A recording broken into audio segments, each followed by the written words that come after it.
할렐루야. 3월 26일 금요일 새벽 예배 오신 우리 성도님들 진심으로 환영하고 축복합니다. 오늘 함께 나눌 말씀은 누가복음 22장 1절부터 6절까지의 말씀을 우리 함께 읽도록 하겠습니다. 6월절이라 하는 무교절이 다가오매 대제사장들과 서기관들이 예수를 무슨 방도로 죽일까 궁리하니 이는 그들이 백성을 두려워함이더라. 12 중에 하나인 가룟인이라 부르는 유다에게 사탄이 들어가니 이에 유다가 대제사장들과 성전 경비대장들에게 가서 예수를 넘겨줄 방도를 의논하매 그들이 기뻐하며 돈을 주기로 언약하는지라. 유다가 허락하고 예수를 무리가 없을 때에 넘겨줄 기회를 찾더라. 아멘. 우리 함께 말씀을 위해서 잠깐 기도하시겠습니다. 은혜가 풍성하신 하나님 아버지, 사순절 기간에 하루하루 주님의 십자가의 은혜를 묵상하게 하시니 참으로 감사합니다. 오늘 이 시간도 주님께서 이루신 그 승리의 복음 말씀을 통해서 또 마주할 수 있는 은혜를 마음껏 부어 주시옵소서. 감사드리며 살아계신 예수님의 이름으로 기도드리옵나이다. 아멘. 우리 함께 읽은 말씀 가지고 사탄의 계획과 주님의 계획, 사탄의 계획과 주님의 계획이라는 제목으로 우리 함께 말씀 나누겠습니다. C.S. 루이스가 남긴 걸작 중에 스크루테이프의 편지라는 책이 있습니다. 이 책의 서문에 보면 현대인들이 이 사탄에 대해서 가지는 두 가지 잘못된 큰 오류에 대해서 분명하게 제시하는 것으로 책을 시작하고 있습니다. 두 가지 중에 하나는 사탄에 대해서 지나치게 두려움을 갖는 것이고, 나머지 또 다른 하나는 사탄의 존재를 반대로 아예 믿지 않고 철저하게 없는 것처럼 살아가는 것이다. 그렇게 말하고 있다는 거예요. 그가 말한 대로 사탄에 대해서 지나치게 두려워하는 것만큼이나 위험한 인식이 뭐냐 하니까 사탄의 존재를 아예 부정하는 것. 요즘 현대인들은 과학주의적인 세계관에 완전히 젖어 있기 때문에 사탄의 존재에 대해서 공개적으로 말하는 것을 굉장히 꺼려하죠. 일상 속에서도 전혀 생각을 고려하지 않는다는 거예요. 자, 그런데 우리가 가진 성경은요, 창세기 3장에 아담과 하와를 유혹한 그 뱀의 이야기를 시작으로 계속해서 끊임없이 사탄의 악한 계략을 폭로하고 있습니다. 이것은 사탄의 존재가 부정할 수 없는 진리임을 말하는 거죠. 우리를 지금 이 순간도 넘어뜨리려 하고 죄짓게 만들고 낙심하게 만들고 하나님에게서 멀리 떨어지게 만드는 그 존재가 바로 이 사탄의 유혹이라는 것입니다. 이 사실을 인정해야지만 우리는 매일의 삶 속에서 영적인 전쟁을 능히 감당해낼 수 있다는 거예요. 오늘 우리가 읽은 누가복음 22장에 보면 이 이야기의 시간적 배경은 이제 예수 그리스도께서 십자가에 못 박히시기 전날 밤, 이제 마지막 날 밤에 벌어진 일들을 다루고 있습니다. 마지막 어둠이죠. 마지막 밤이에요. 이제 이 밤만 넘기면 예수님은 십자가에 못 박히신다는 거예요. 그러니까 이 마지막 날 밤은 어쩌면 인류 역사상 가장 치열한 영적 전쟁이 펼쳐진 밤인지도 모르겠어요. 이날 밤에 벌어진 이 치열한 영적 전쟁이 모든 인류의 역사를 판가름하게 될 아주 중요한 밤이었다는 거죠. 사탄의 은밀한 계획과 그럼에도 불구하고 이를 뛰어넘는 주님의 놀라운 은혜의 구원 계획이 지금 누가복음 22장에서 나란히 펼쳐지고 있다는 것입니다. 언제요? 십자가에 달리시기 전날 마지막 밤에. 자, 여러분, 누가복음은 복음서를 열면서 광야에서 펼쳐진 이 예수님과 사탄의 극심한 전쟁 이야기를 시작으로 복음서를 열었죠. 세 번의 시험을 우리 주님은 모두 말씀으로 물리치셨습니다. 그런데 그 전쟁 이야기의 끝에 보면 오직 누가복음만이 기록하고 있는 굉장히 중요한 표현이 있습니다.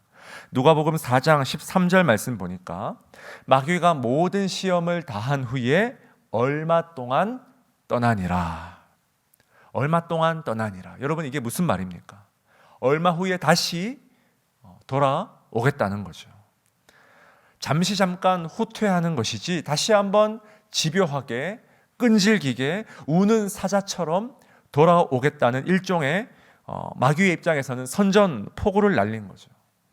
자, 그리고 이제 오늘 말씀에서 이제 누가복음을 마무리하는 이 시점에 주님이 십자가 지시기 전날 밤에 다시 한번 사탄의 이 계략과 음모가 무대의 전면으로 등장하기 시작합니다.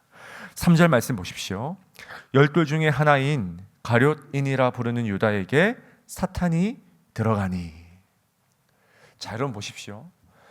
공관복음서 이 기자들 중에서 오직 누가만이 이 모든 일의 배후에 사탄이 있다는 것을 공개적으로 드러내고 있음을 우리가 주목해야 됩니다.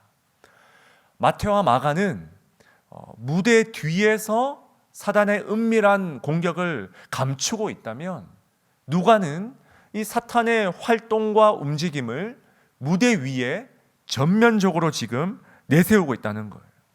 최소한 누가복음의 관점에서는 예수를 지금 죽이려고 하는, 시험에 빠뜨리려고 하는 이 악한 전략과 계획이 전부 사탄의 주도하에 일어났음을 명백하게 밝히고 있다는 거예요. 겉으로 보기엔 전부 여러분 인간의 음모처럼, 영악한 음모처럼 보입니다. 2절에 보면 이 당시에 예수를 눈의 가시처럼 여겼던 대제사장들과 서기관들, 흔히 말하는 유대의 종교 지도자들이죠. 이들은 어떻게 하면 예수를 처리할까? 이 궁리만 하는 거예요. 2절 말씀에 궁리하니, 여러분 현재 용법으로 쓰였어요. 쉬지 않고 반복해서 계속해서 궁리하는 거예요. 무엇을요? 예수를 죽일 방도를. 이들은 철저하게 정치적입니다. 어떻게 하면 밀란을 최소화할 수 있을까? 소리 소문 없이 저 예수를 죽일 수 있을까? 예상되는 백성들의 그 반응을 갖가지 시나리오를 분석하면서 철저하게 계산적으로 움직이는 거예요. 그리고 이들은 예수님의 측근 중에 하나인 가룟 유다에게 은밀하게 접근합니다. 그리고 5절 말씀에 보니까요, 서로 돈을 주기로 언약하는지라 그렇게 말하죠.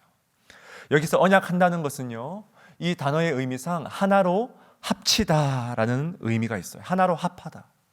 그러니까 가룟 유다와 예수를 죽이려는 이 세력들이 전부 뭡니까? 예수를 죽이는 일에 하나가 되었다.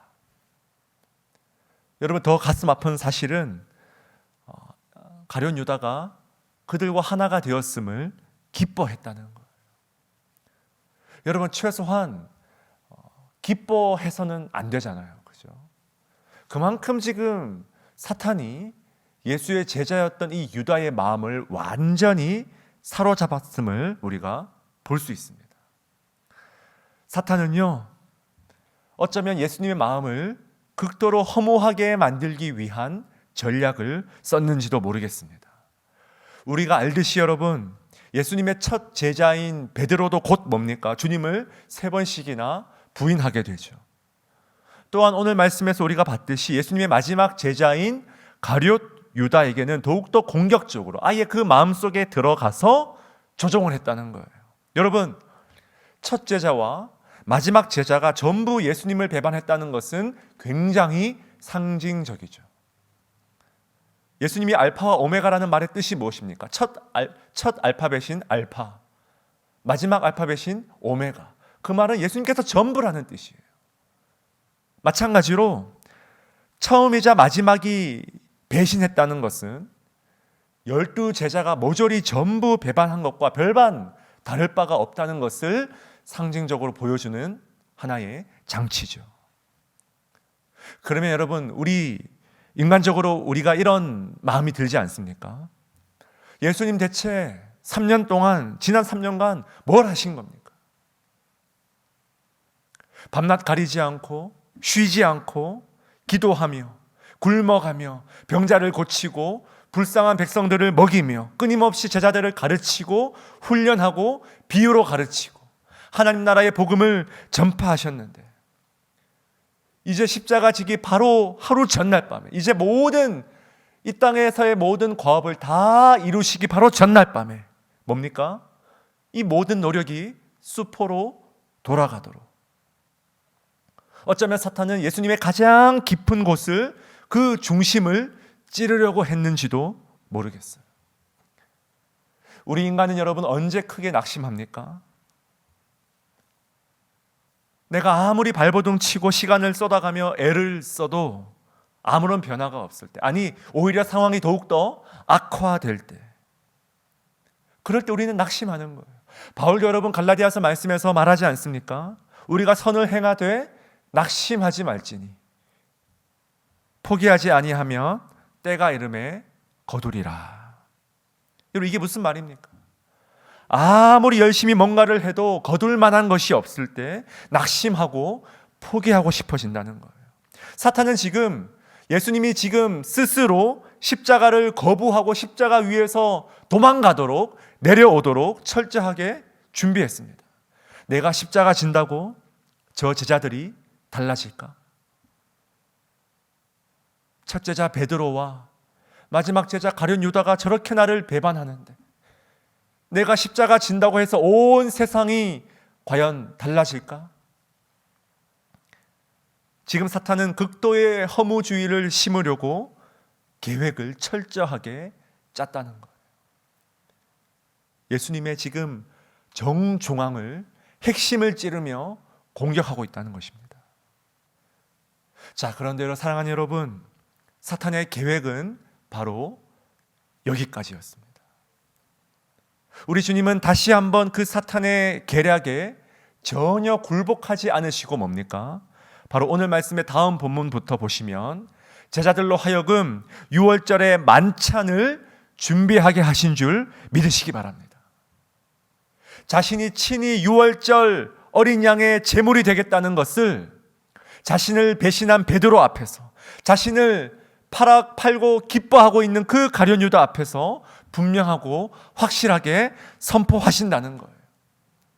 사탄의 계획과 상관없이 주님의 계획은 신실하게 쉬지 않고 끊임없이 십자가를 향해서 달려가겠다는 것입니다. 사랑하는 임마누엘 성도 여러분, 주님의 계획은 언제나 사탄의 계획을 박살내며 덮어버린다는 사실을 여러분 명심할 수 있길 주님의 이름으로 축원드립니다.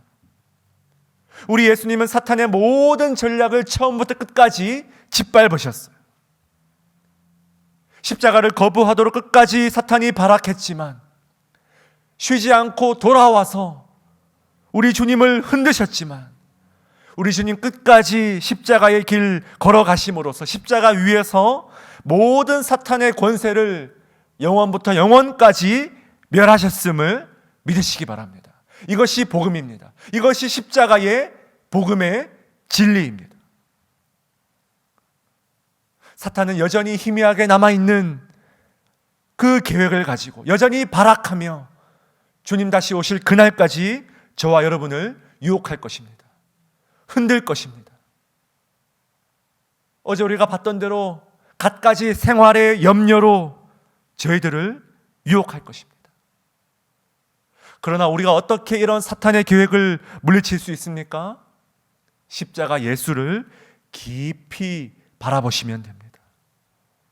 십자가 예수 앞에서 모든 인생의 문제는 단순하게 정리됩니다. 여러분, 우리가 십자가 예수를 묵상하지 않으면 우리의 인생이 너무나 복잡해져요.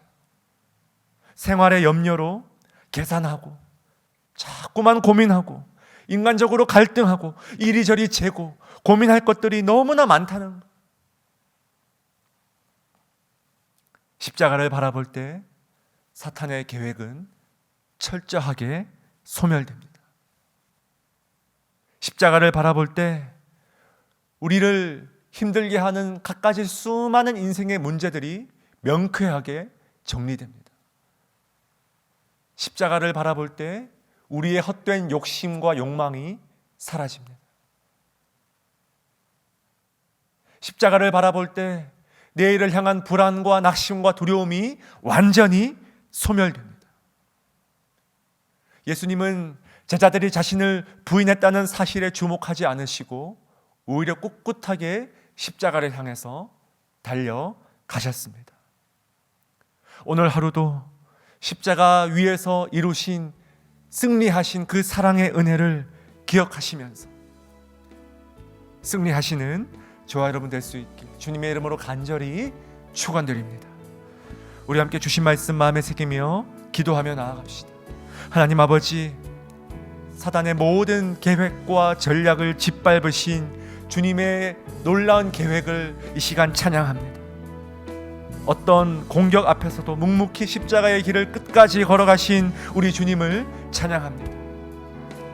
주님의 십자가 앞에서 우리 인생의 모든 복잡한 문제들이 단순하고 명쾌하게 정리되는 은혜를 경험케 하여 주시옵소서.